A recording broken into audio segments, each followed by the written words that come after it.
السلام علیکم، welcome to our channel بیا اور مالا۔ کہانی سے پہلے if you are new on our channel and you haven't subscribed yet تو ہمارا چینل بیا اور مالا سبسکرائب کیجیے and do not forget to press the bell icon. میں ایسے والدین کی بیٹی تھی جن کی شرافت کی لوگ مثالیں دیا کرتے تھے۔ والد تہجد گزار اور امی 5 وقت کی نمازی تھیں۔ ہمارے گھر کا ماحول بے حد پاکیزہ تھا۔ بڑی بہن کو والد نے گھر پر خود پڑھایا۔ آپی نے بطور پرائیویٹ طالبہ میٹرک کا امتحان دیا اور رزلٹ کے آتے ہی ان کی شادی کر دی گئی۔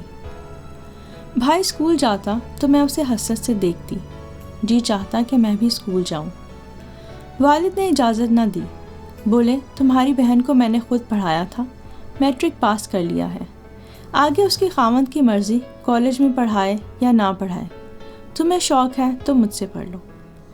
باجی کا ذہن تیز تھا، وہ ابا جی کے تھوڑے پڑھائے کو جلد سمجھ لیا کرتی تھی، لیکن میں اتنی تیز نہ تھی۔ چند دن ابو سے پڑھا، وہ روز سبق دیتے، دوسرے دن سنتے تو یاد نہ ہوتا، ڈانٹ پڑتی جس سے میں بددل ہو جاتی۔ امی نے یہ صورتحال دیکھی تو کہا کہ رابعہ کے ابو یہ تم سے نہیں پڑھ سکے گی، اس کے لیے کسی استانی کا گھر پر انتظام کر دو۔ پہلے وہ راضی نہ ہوئے، پھر اس شرط پر حامی بھر لی کہ استانی ایسی ہونی چاہیے جو قرآن بھی پڑھا سکے، دین اور دنیا دونوں کی تعلیم دے سکے، تبھی ٹیوشن پر رکھوں گا۔ اب ایسی استانی کی تلاش شروع کر دی گئی۔ بڑی تگ و دو کے بعد امی کی ایک جاننے والی کے توسط سے ایک میٹرک پاس لڑکی مل گئی جو کالج میں پڑھ رہی تھی اور ضرورت مند تھی۔ اسے اپنے تعلیمی اخراجات پورے کرنے کے لیے رقم کی ضرورت تھی۔ شام کو 5 بجے سے 6 بجے تک وہ مجھے گھر پر ٹیوشن دینے آنے لگی۔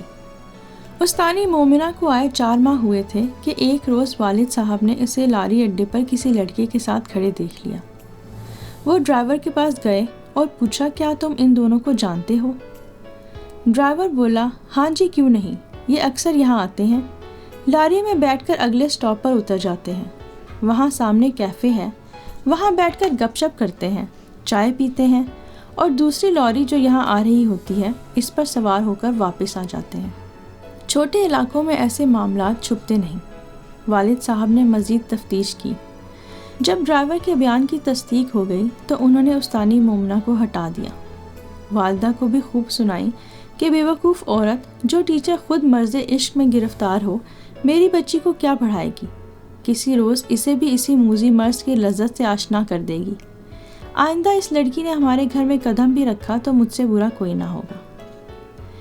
میری بدقسمتی کہ مومنہ کا راز والد پر کھل گیا اور مجھ پر تعلیم کا دروازہ بند ہو گیا۔ ہمارے علاقے میں ٹیوشن سینٹر نہ تھے، ہوتے بھی تو جو باپ اپنی بیٹی کو اسکول بھیجنے کا روادار نہ تھا وہ اسے اکیڈمی پڑھنے کیوں بھیجتا؟ استانی کیا گئی، میں مرجھا کر رہ گئی۔ بھائی جان کو میری دلی کیفیت کا اندازہ تھا، وہ میرے دکھ کو پوری طرح محسوس کر رہے تھے۔ ان کے ایک کلاس فیلو کے ماموں ٹیوشن پڑھاتے تھے، وہ قاری بھی تھے۔ والد صاحب سے دست بدست عرض کی کہ اگر آپ اجازت دیں تو میں رابعہ کے لیے ایک اچھے استاد کا انتظام کر دوں۔ وہ عمر رسیدہ ہیں، میرے دوست کے ماموں ہیں، بہت سے گھروں میں جا کر لڑکیوں کو بھی ٹیوشن دیتے ہیں۔ والد بولے استانی نے عورت ہو کر کیا گل کھلایا کہ اب مرد استاد کی کسر رہ گئی ہے۔ میرے اور دوستوں کی بہنیں بھی ان سے ٹیوشن پڑھتی ہیں، آپ بھروسہ رکھیے دنیا میں سبھی آدمی برے نہیں ہوتے۔ غرض کافی سر کھپائی کے بعد اکبر بھائی نے والد صاحب کو میرے لیے اس ٹیوٹر کے لیے رضامند کر لیا جس کی ضمانت ان کے دوست کے والد نے بھی ابو کو دی کہ وہ واقعی شریف اور محترم ہے۔ سارے علاقے میں ان کی عزت تھی۔ ان کا نام کمال دین تھا۔ کمال دین صاحب مجھے روز پڑھانے آنے لگے۔ وہ بہت محنت اور جاں فشانی سے پڑھاتے تو میں اور بھی توجہ اور لگن سے پڑھتی۔ 1 سال میں انہوں نے مجھے 2 جماعتیں پڑھا دی۔ میں پھر تیسری سے 5ویں کے نصاب میں آ گئی۔ 5ویں میں بورڈ کے امتحان میں فرسٹ پوزیشن لائی تو سب طرف سے واہ واہ ہونے لگی۔ والد صاحب کا بھی دل بڑھا اور کمال دین استاد سے مطمئن ہو گئے۔ ہمارے گھر میں ان کی عزت مزید بڑھ گئی۔ اسکول کے نصاب کے ساتھ وہ مجھے دینی تعلیم بھی دے رہے تھے۔ اس بات سے ابا جان بہت خوش تھے۔ میں 8 سال کی عمر میں ان سے پڑھنے بیٹھی تھی اور اب مزید 7 سال ان سے پڑھتی رہی۔ ایک روز بھی انہوں نے اس میں ناغہ نہ کیا سوائے جمعے کے، اور ہمیشہ توجہ سے پڑھایا۔ ابو سے بھی دوستی ہو گئی تو وہ ہمارے گھر کے فرد جیسے ہو گئے۔ اصرار کر کے والد ان کو کھانا کھلاتے اور چائے پلواتے۔ جب مجھے پڑھا چکتے تو تھوڑی دیر والد سے گپ شپ کرتے اور میری پڑھائی کی تعریف کرتے۔ اب میں 10ویں جماعت تک پہنچ چکی تھی۔ سچ بات یہ ہے کہ میری یادداشت کچھ اچھی نہ تھی، پڑھا ہوا بار بار بھول جاتی تھی۔ یہ استاد صاحب کی ہمت تھی جو پڑھائی کے لیے میرا ذہن بنایا اور ذہن کے دریچے کھولے۔ میں رغبت کے ساتھ ان کا پڑھایا ہوا سبق یاد کرتی تھی۔ اب میں کافی بڑی ہو چکی تھی، اس لیے برقع اوڑھنے لگی تھی، مگر استاد صاحب سے میں نے پردہ نہ کیا۔ میں بچپن سے ہی ان سے پڑھ رہی تھی، اس لیے محسوس نہ کیا کہ پردے کی ضرورت ہے۔ اب میں ان کو استاد صاحب کی بجائے چچا جان کہتی تھی۔ میرے تمام گھر والوں کو ان پر اعتبار تھا۔ گھر میں کسی کو یہ خیال نہ آیا کہ اب رابعہ بڑی ہو گئی ہے اور استاد صاحب لاکھ اچھے انسان صحیح ہیں تو نامحرم۔ پہلے کی طرح میں اب بھی اکیلے کمرے میں ان کے ساتھ پڑھنے بیٹھتی۔ اس معمول میں کوئی فرق نہ آیا کہ وہ جتنی دیر چاہتے مجھے پڑھاتے رہتے۔ اس تنہائی نے اپنا کام کر دکھایا۔ استاد صاحب کا دل میری طرف مائل ہو گیا اور ایک دن وہ مجھ پر اپنی محبت کا اظہار کر بیٹھے۔ مجھے ان سے ایسی امید نہ تھی، میں گھبرا گئی۔ میں ان کی اپنی باپ کی طرح عزت کرتی تھی، اگرچہ وہ میرے باپ جتنے بوڑھے نہ تھے، شاید 10-15 سال ان سے چھوٹے ہی تھے، لیکن پھر بھی میں ان کو اپنے بزرگوں کی طرح سمجھتی تھی۔ بھلا میں ان کے بارے میں ایسا کیسے سوچ سکتی تھی؟ استاد صاحب کے اظہار محبت سے میرا دل ان سے برا ہو گیا۔ ارادہ کر لیا کہ اب ان سے پڑھنا ترک کر دوں گی۔ میں نے پڑھنے سے انکار کر دیا۔ گھر والے لعنت ملامت کرنے لگے کہ جب منزل قریب آ گئی ہے، میٹرک کی تیاری کرنی ہے تو اب پڑھنے سے جی چرا رہی ہے۔ اب 1 سال باقی رہ گیا ہے میٹرک کے امتحانات میں۔ استاد صاحب آتے میں ادھر ادھر ہو جاتی، ان کے پاس پڑھنے نہ جاتی۔ والد اور بھائی ڈانٹتے کہ یہ کیا تماشا ہے۔ امی ہر وقت برا بھلا کہتی کہ کیا ہو گیا ہے تمہیں، آخر کیوں پڑھائی سے دل اٹھا لیا ہے۔ میں ان کو وجہ نہ بتاتی، بس یہی کہتی کہ مجھے اب پڑھائی مشکل لگتی ہے، میٹرک نہیں کر سکتی، اتنی پڑھائی میرے بس کا روگ نہیں۔ استاد صاحب بھی پریشان تھے، سمجھ گئے کہ انہوں نے اظہار محبت کر کے کتنی بڑی غلطی کر ڈالی ہے۔ وہ مقررہ وقت پر آ جاتے، دیر تک بیٹھک میں بیٹھے رہتے اور میں جانے کا نام نہ لیتی۔ جانتے تھے کہ مجھے میٹرک کرنے اور کالج میں داخلے کا کتنا شوق ہے۔ انہوں نے ابا جان کو بھی اس عمر کے لیے راضی کر لیا تھا کہ اگر رابعہ نے میٹرک اچھے نمبروں سے پاس کر لیا تو اسے کالج میں داخلہ دلوائیے گا۔ ایسی ہونہار بچی پر علم کے در بند کرنا ظلم ہوگا۔ ان کی کوششیں باور نہ ہوئیں۔ میں نے ان سے پڑھنے سے انکار کر دیا اور انہوں نے روز آنا موقوف کر دیا۔ اب وہ کبھی کبھی والد سے ملنے آتے تھے اور باہر سے ہی مل کر چلے جاتے تھے۔ بھائی جان BA کے پرچے دے چکے تھے۔ انہوں نے مجھے قائل کیا کہ وہ خود پڑھائیں گے اور مجھے میٹرک کروا دیں گے۔ اپنے بھائی سے پڑھنے پر مجھے کیا اعتراض تھا؟ خوش بھائی جان سے پڑھتی اور یوں انہوں نے تیاری مکمل کروا دی تو میں نے امتحان دے دیا، اچھے نمبروں سے میٹرک پاس کر لیا۔ بے شک اس میں استاد کمال الدین کی بہت محنت شامل تھی، لیکن ان کی ایک غلطی نے یہ اعزاز ان سے چھین لیا کہ وہ ایک اچھے استاد اور قابل بھروسہ انسان ہیں۔ کالج میں داخلے شروع ہو گئے۔ والد صاحب اچانک بیمار پڑ گئے۔ بھائی نے وعدہ پورا کیا اور مجھے گرلز کالج میں داخل کروا دیا۔ یہاں بھی محنت اور لگن سے تعلیم جاری رکھی کیونکہ کالج میں پڑھنا میرا خواب تھا۔ ایک روز کالج سے گھر لوٹ رہی تھی کہ کسی کو اپنا تعقب کرتے پایا۔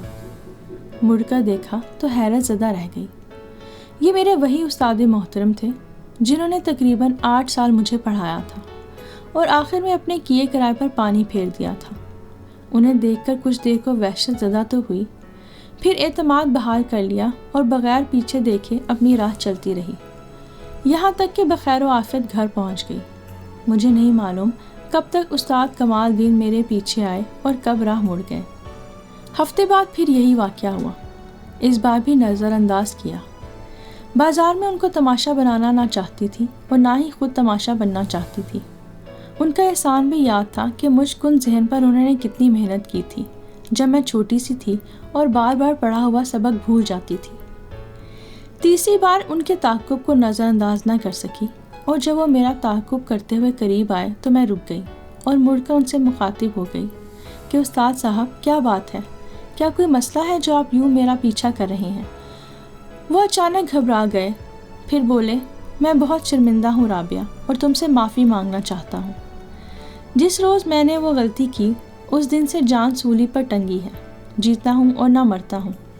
شرمندگی اس قدر ہے کہ اپنے ضمیر سے بھی آنکھ نہیں ملا سکتا، اتنا پچھتاوا ہوتا کہ کبھی کبھی چاہتا ہے کہ خود کو ہی مار لوں۔ زندگی کی اب بس ایک ہی خواہش تھی کہ تم ایک بار کہیں مل جاؤ تو تم سے معافی مانگ لوں، اگر تم معاف کر دو تو سکون آ جائے گا۔ یقین کرو میں سکون سے مر سکوں گا اور کمر میں بھی سکون سے سو سکوں گا۔ وہ اس قدر نادم نظر آ رہے تھے کہ مجھے ان پر ترس آ گیا۔ ان کی داڑھی آنسوؤں سے بھیگ گئی تھی۔ یہ رستہ تھا عام گزرگاہ۔ مجھے بھی ڈر لگ رہا تھا کہ لوگ ہمیں دیکھ رہے ہوں گے تو ہمارے بارے میں کیا سوچیں گے۔ جب انہوں نے ہاتھ جوڑ کر کہا کہ رابعہ کہو تم نے مجھے صدقے دل سے معاف کیا، تو میں یہ الفاظ دہرائے بغیر نہ رہ سکی اور کہا، استاد صاحب میں نے آپ کو صدقے دل سے معاف کیا۔ بے شک بھول انسان سے ہی ہو جاتی ہے اور آپ بھی ایک انسان ہی ہے۔ وہ بولے کہ انسان بوڑھا ہو جاتا ہے مگر اس کا دل بوڑھا نہیں ہوتا، اور دل پر کسی کا اختیار نہیں۔ اسے کوئی شے پسند آ جائے تو وہ بچہ بن جاتا ہے۔ تم نے میری بھول کو معاف کیا، مجھے سکون آ گیا۔ اللہ تم کو خوش رکھے، اب میں کبھی تمہارے راستے میں نہ آؤں گا۔ واقعی اس روز کے بعد استاد صاحب پھر کبھی میرے راستے میں نہ آئے۔ انہوں نے مجھ سے استدعا کی تھی کہ ان کے اس راز کو راز ہی رکھوں اور کبھی کسی کو نہ بتاؤں۔ میں نے بھی ان کی بزرگی کی لاج رکھی اور کسی سے اس بات کا ذکر نہ کیا۔ ایک انسانی غلطی سمجھ کر فراموش کر دیا کہ انسان کا دل واقعی کبھی کبھی اس سے ایسی خطا کرا دیتا ہے جب کوئی اپنی دلی کیفیت پر قابو نہیں رکھ سکتا، وہ اپنے نفس کے ہاتھوں مجبور ہو جاتا ہے۔ میں اچھی لڑکی تھی، استاد کمال الدین بھی باکردار آدمی تھے، تو یہ کہانی شروع ہونے سے پہلے ہی ختم ہو گئی۔ میں رسوا ہوئی اور نہ وہ ذلیل و خوار ہوئے۔ شاید یہ میری ماں باپ کی نیک زندگی اور ان کی دعاؤں کی توسط سے تھا۔ سوچتی ہوں ہمارے معاشرے میں آئے دن ایسی کہانیاں جنم لیتی رہتی ہیں۔ یہ داستانیں کوچا کوچا بکھری پڑی ہیں، جب ناسمجھ اور نادان عمر لڑکیاں اپنے گھا قسم کے استادوں سے مروب ہو کر ان کے ہاتھوں میں کھلونا بن جاتی ہیں۔ والد صاحب کی بیماری بہت بڑی تو ان کو لاہور لے گئے، جہاں کینسر تشخیص ہوا۔ یہ ایسی بیماری تھی کہ علاج کراؤ تو مرو، نہ کراؤ تو بھی مرو۔ بھائی کو ابھی نوکری نہ ملی تھی، والد کی تھوڑی سی پینشن میں گزر بسر ہو رہی تھی۔ کینسر کے مرض نے منہ کھولا تو ابا جی کی علاج کی خاطر مکان بک گیا اور ہم کرائے کے مکان میں شفٹ ہو گئے۔ یہ بعد میں پتہ چلا کہ کرائے کا یہ مکان استاد محترم کا ہے، جس کا ہم برائے نام کرایہ دیتے تھے۔ جب ہمارے مالی حالات بہت خراب ہو گئے تو پریشانی کے عالم میں ایک روز استاد کمال بھائی کو ملے۔ یوں کہ وہ ہاسپٹل گئے تو وہاں والد صاحب کو بھائی جان معائنہ کے لیے لے گئے تھے۔ کینسر وارڈ میں ٹکراؤ ہو گیا۔ استاد کمال اپنے بڑے بھائی کو چیک اپ کے لیے لائے تھے، خیر خیریت دریافت کی۔ جب انہیں پتہ چلا کہ والد صاحب کینسر میں مبتلا ہیں تو بہت دکھی ہوئے۔ اب روز گھر آنے لگے، والد کی تیمارداری کے بہانے علاج کے لیے رقم اور دوائیں لا کر دیتے۔ ڈاکٹروں نے ابا جی کا آپریشن بتایا، خرچہ بہت زیادہ تھا۔ استاد صاحب نے ہمت بندھائی اور ان کو آپریشن کے لیے آمادہ کیا۔ دوران آپریشن دن رات ساتھ رہے اور تمام خرچہ انہوں نے اٹھایا۔ یہ ان کا ایسا احسان تھا جس کو ہم لوگ کبھی نہیں بھلا سکتے تھے۔ شاید وہ اپنی ایک غلطی کا ازالہ کرنا چاہتے تھے۔ والد صاحب کی زندگی نے پھر بھی وفا نہ کی۔ وہ کچھ عرصے بعد خالق حقیقی سے جا ملے، لیکن استاد کمال نے ان سے وفا کی۔ میرے بھائی کو اپنے اثر و رسوخ سے ملازمت دلوا دی، میری تعلیم کا خرچہ اٹھایا اور دکھ سکھ میں کام آتے رہے۔ یہاں تک کہ جب میری شادی کا وقت آیا تو انہوں نے کافی رقم قرض حسنہ کے طور پہ والدہ کو دی، جو بعد میں معاف کر دی۔ ان کی عنایت سے آج میں اپنے گھر میں خوش اور آباد ہوں۔ بھائی برسر روزگار ہے۔ امی ان کو ہر وقت دعائیں دیتی ہیں کہ اگر وہ مدد نہ کرتے تو ہمارا کیا بنتا۔ آج میں سوچتی ہوں کہ انسان بھی عجب فطرت لے کر پیدا ہوتا ہے۔ ایک وہ ہیں جو محبت کے دعوے دار ہوتے ہیں مگر محبت کو آڑ بنا کر دوسروں کا شکار کرتے ہیں، خاص طور پر لڑکیوں کا۔ ان کی عزتوں کو خاک میں ملا کر خاندانوں کو تباہ کر دیتے ہیں، اور ایک وہ ہیں جو واقعی دل سے محبت کرتے ہیں اور پھر عزت بھی کرتے ہیں، کسی طمع اور لالچ کے بغیر۔ عمر بھر اس پھول کو مرجھانے نہیں دیتے، ان کی مہک سے اپنی روح اور دوسروں کی زندگیوں کو معطر رکھتے ہیں۔ ایسے ہی لوگوں کے دم قدم سے اس دنیا میں بہار ہے۔